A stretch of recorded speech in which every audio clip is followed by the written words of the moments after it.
Meghan sank in mud after Piers Morgan launched new attack on serial liar over podcast Backlash. Joe Rogan provoked upset this month when he invited two medical experts to debate COVID-19 on his popular Spotify podcast only for them to share information that contradicts mainstream COVID-19 advice. Piers Morgan has seized an opportunity to blast Meghan Markle once again as he fails to move on from their one-sided falling out. The 56-year-old broadcaster has a long history of being angry with the 40-year-old Duchess of Sussex, who he claims he was flattered to meet years ago only for her to ghost him after they spent a night out together. Piers has since gone on to accuse Meghan of being a serial liar who climbed the social ladder in the UK until she met 37-year-old Prince Harry, who she married in 2016 and has since welcomed two children together.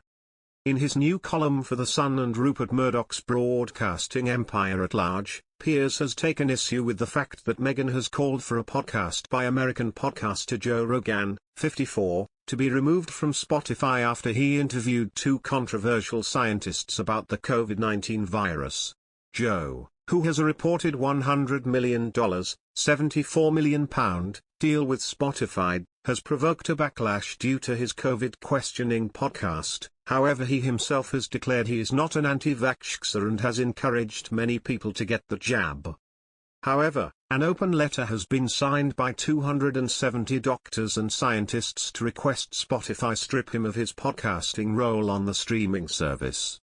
While singers Neil Young and Joni Mitchell have removed their music from the subscription service in protest, while British singer James Blunt has threatened to release new music if the Swedish company doesn't remove Joe's podcasts.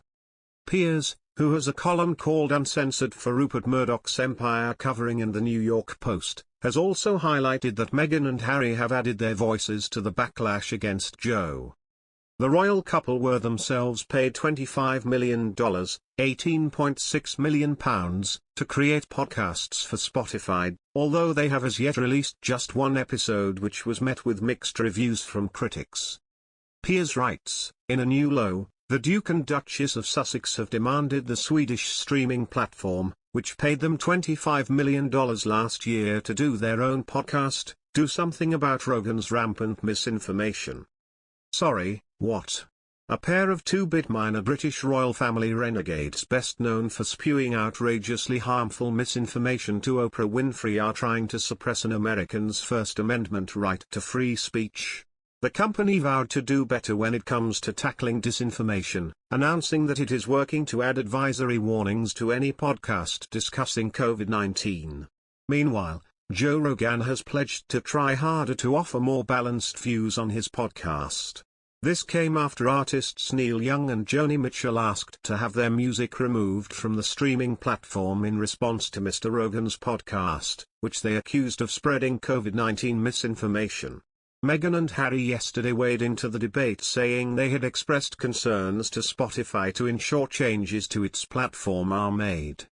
In a statement, a spokesperson for the Sussex's Archewell Foundation warned of the impact of rampant mis and disinformation. In response to the mounting pressure, Spotify CEO Daniel Ek pledged that the platform plans to introduce warnings that will direct users to a data hub of coronavirus facts. Spotify also published existing rules which ban contributors from sharing false information in their content that could cause harm. In a statement, Mr. Ek acknowledged that the platform hasn't been transparent about the policies that guide Spotify's content and accepted that the platform has an obligation to do more to provide balance. He said, "You've had a lot of questions over the last few days about our platform policies and the lines we have drawn between what is acceptable and what is not. We have had rules in place for many years, but admittedly, we haven't been transparent around the policies that guide our content more broadly around the policy